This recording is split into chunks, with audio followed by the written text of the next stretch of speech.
doghouse. Hello.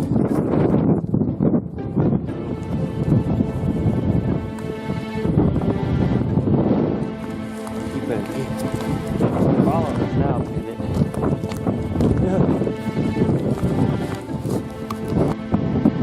Stop following me. You ain't got none. Bandit, come on. Alright, that's enough. Shit, let's go. You're good. Don't charge us. You're fine.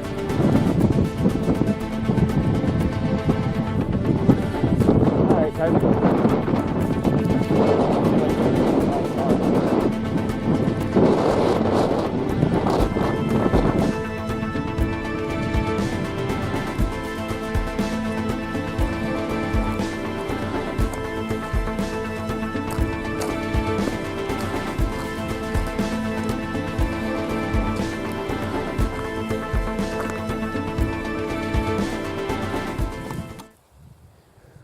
Welcome to Jurassic Park.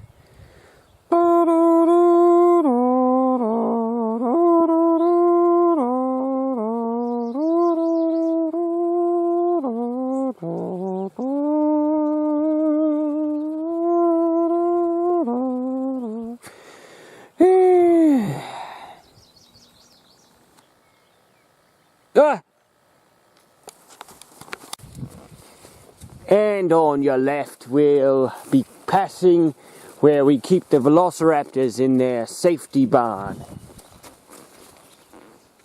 Oh God. Seems they've escaped. Clever girl. We're at the Lindemood School, built in 1894.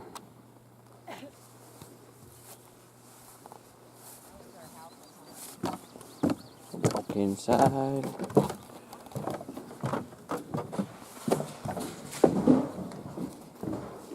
People put some trail magic in here for everybody. Fresh fruit, sodas, chips. Yay! One room school built in 1894. One teacher taught grades 1st through 7th. School started in October and ended in March.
Okay, so we've had a few of these along the way.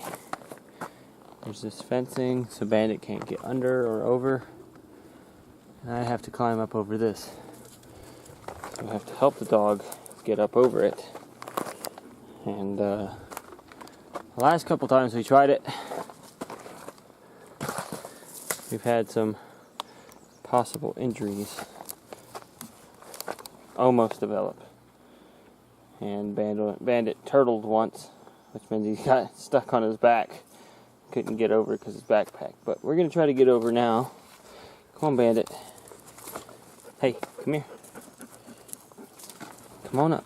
Come on, I got you. I got you. Come on, up. Come on up. There you go. No, you're doing all right. Come on. Come on, Bandit. Up. Come on, up. No. Bandit. Come on, up. No. Up. Come on, I'll go with you. Come on. Bandit. Bandit, come on, I need you to...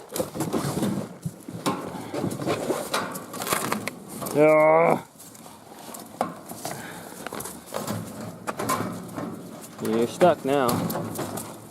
Oh, wow. See, you better come up with me. Come on now.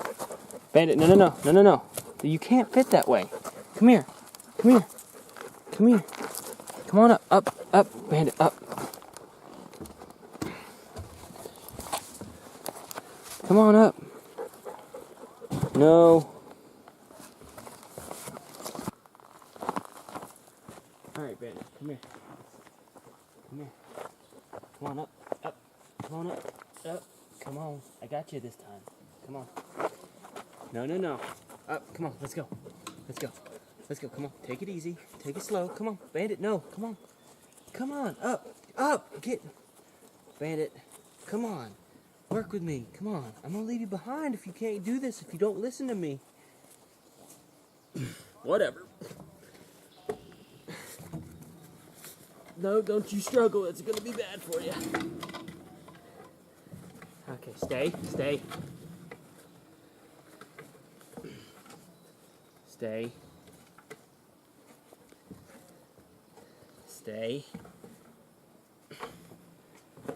Alright. Yeah. Well, get on now.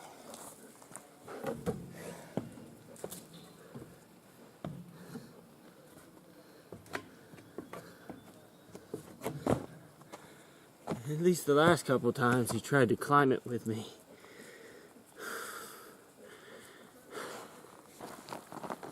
It's been a long hike so far. Many a strange thing has happened. And many a strange thing is yet to happen. But today, I've completed 25% of the trail. 1/4, 1/4. I'm halfway to being halfway. And it's already been a long, long journey.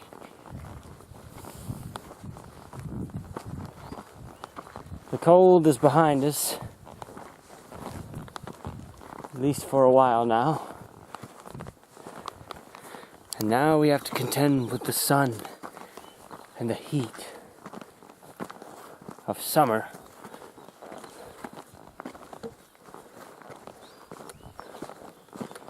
New challenges are on the way.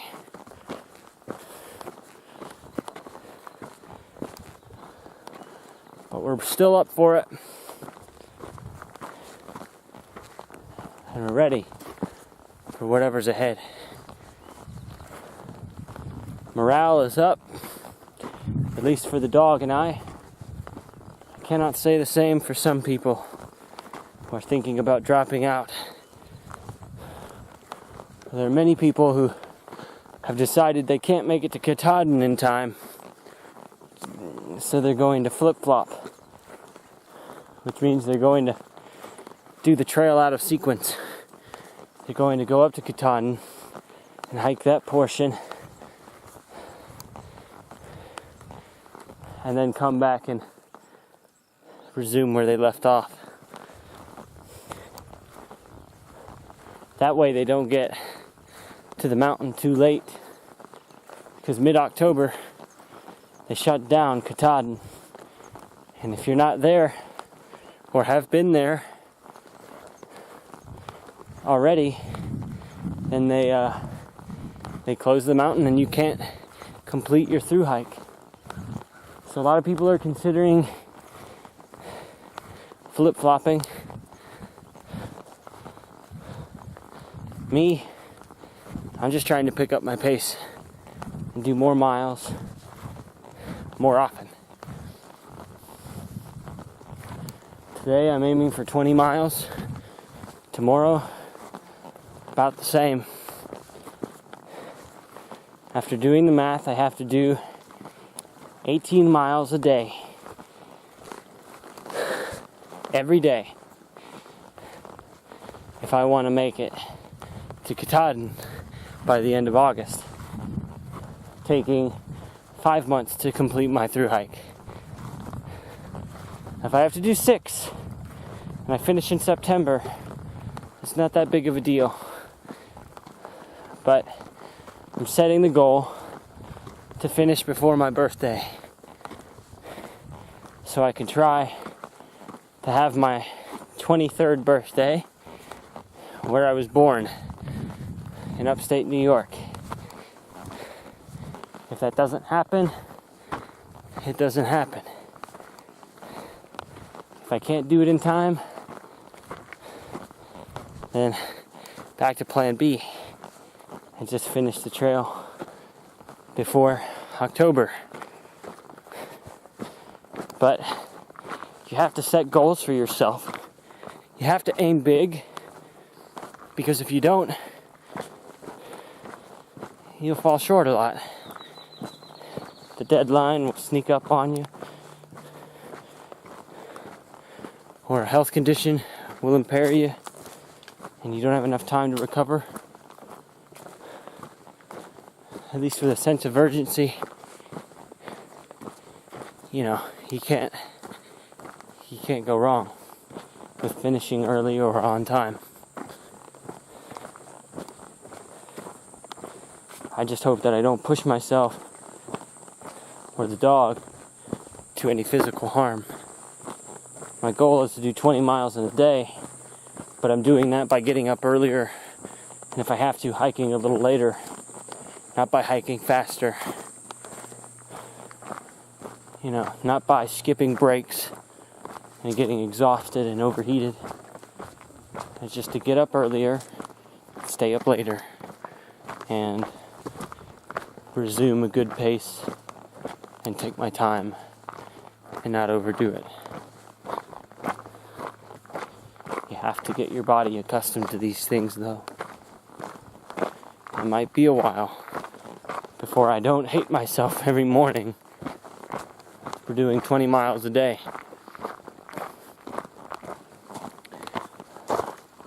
But weaker men have done more impressive feats, so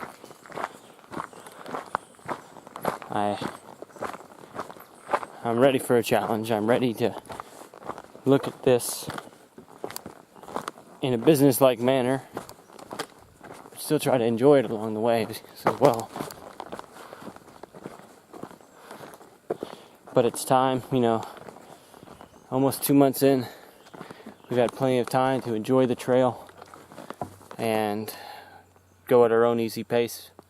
And there's still going to be plenty of enjoyment along the way, but now we have a sense of urgency, and we have to approach this like a career. This is a job. This is a challenge.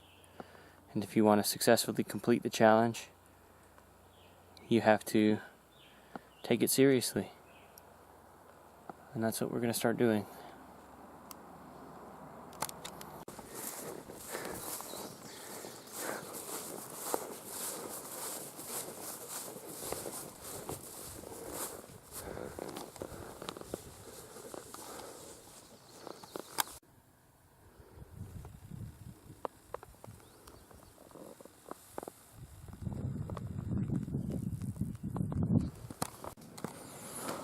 Alright, we're in a really cool cabin on top of a mountain. I forget what this cabin's called, but it's got pretty nice windows, a closed door, lots of bunks. I'm just passing through though, I'm not staying here tonight. But I wrote in the trail log. Let's see.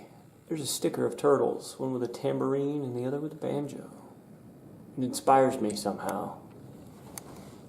There's also some interesting artwork here. Someone took one of our elevation maps and turned it into a mountain vista, which is pretty cool.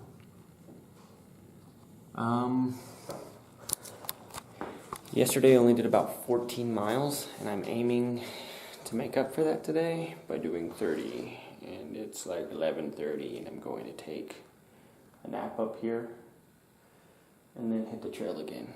But before I do that, I wrote a poem. Now that I can read in peace, I'll read my poem. It's called Bread Brother. I was hiking on and on with the Orr family from Texas, and Ice King, or Kevin, started calling me Bread Brother because I kept sharing their tortillas and bread, having sandwiches with them and tortillas and making wraps and stuff. So I became the Bread Brother, and it kind of stuck, and now the whole family calls me that. So I wrote a poem for them when they catch up to me, which should be pretty soon. But it's called Bread Brother. Would you like some bread with butter? Yes, I would, said the Bread Brother. Would you like to have another? Yes, I would, said the Bread Brother. Want a tortilla with honey smothered? Yes, I would, said the Bread Brother. How about some toast with peanut butter? Yes, I would, said the Bread Brother. Now listen to the words I've said, and get one thing inside your head. Now when it comes to staying fed, Bread Brother never turns down bread. Signed, Bread Brother, a.k.a. Kazooie, Nash, or whatever you hickers want to call me. And that was Bread Brother. It was my first poem that I've done in the AT. And, I don't know. There's a lot of bad poetry out here, so, I mean, I'm not feeling too bad about it.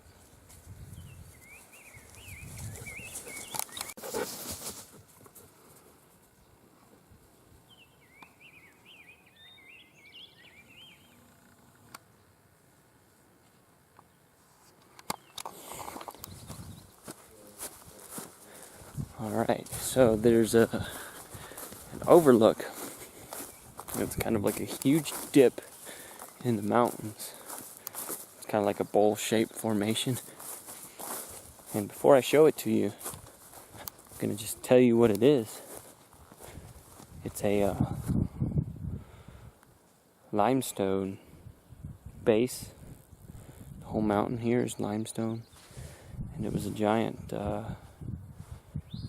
slab of limestone that collapsed, kind of made like a basin, and yeah, check it out.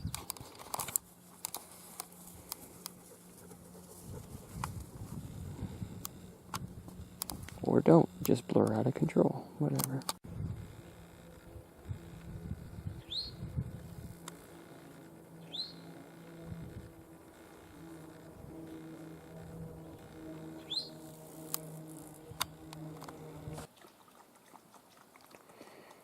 So, Virginia sucks. I don't mean that like it's pretty. It's pretty and everything. But there's this rumor that Virginia is going to be completely flat. You know, and I was talking to a guy from Virginia, and he's like, yeah, there are hills just like everywhere else. So I thought, well, maybe it's just better trail. Maybe the way they do their hills and stuff. is a little bit smarter. It's like, no, Virginia is really about the same as the rest of the states. I thought I was going to make up for a lot of lost time. I've been in Virginia for about 100 miles now, and it does not flatten out. It does not. I mean, there are flat portions, but it's just as challenging because there are 100 little hills that you go up and down instead of 3 or 4 big hills that you just go up and down. So really, ratio-wise, you're going up and down just as much. The elevation's just lower. And there are these flat areas that you will walk over, but then it makes up for it with really steep descents and climbs out of the gaps. And I don't know, I was sitting here trying to finish in 5 months and trying to set a goal for myself, and both days I've fallen utterly short of my goals. Yesterday I only did about 14 and a half miles, and I should have done when I was shooting for 20. And the goal was to do on average 18 miles a day for the rest of the trip. And it's like I didn't even meet that. I was 4 miles short from that. And then today I was going to try to get up early, and I got up pretty early, not too early, but hiking all day, it was like it didn't make sense, but I had only done like 11 miles by 4 o'clock. And usually you do that, like, you do like 11 miles if you got up at the time I got up today. Usually you do that by 1 or 2. So I don't know what it is, but it's like it looks easier on the charts, but it's, for some reason, it's harder, and I don't know if that's because the heat's here. Spring hits Virginia before it does Georgia, North Carolina, and Tennessee, and the northern states, of course. So spring comes on the trail to Virginia first. So getting into Virginia, I mean, we came into like 80-degree temperatures, and it's been pretty warm, but it's like I haven't felt overheated, and I've been pacing myself and looking as I pass, the trees and everything on my peripheral. It's like I'm moving at what I predict to be 3 miles an hour, and it's like, which is better than I usually do. So I feel like I'm moving faster, and I feel like the terrain is easier, and I feel like everything is working with me, including the temperature. It's like I feel like the heat of the day is not that bad once I get within the shade of the forest, but it's like, despite the fact that I feel better and I feel like I'm moving faster, I look at the numbers at the end of the day, and it's like I'm going slower.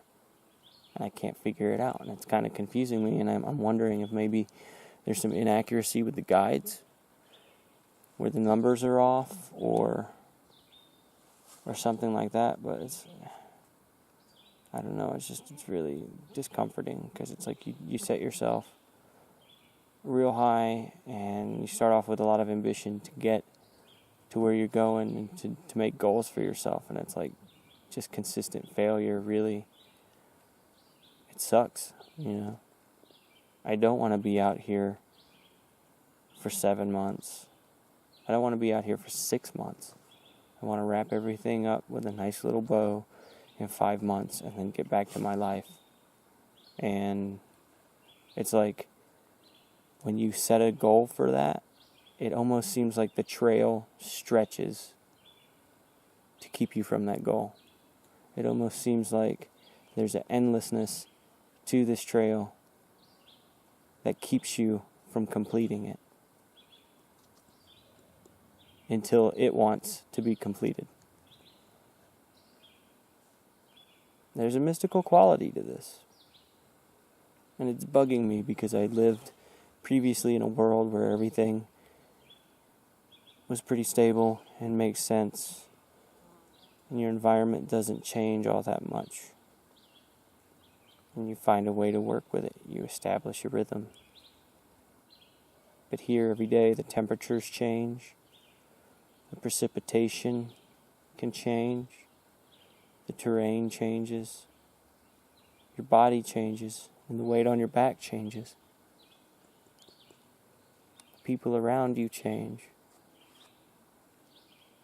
Trying to constantly adapt in a world of such rapid and dramatic change. It's stressful.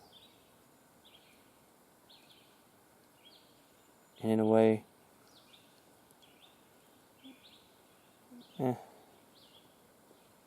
it's just stressful.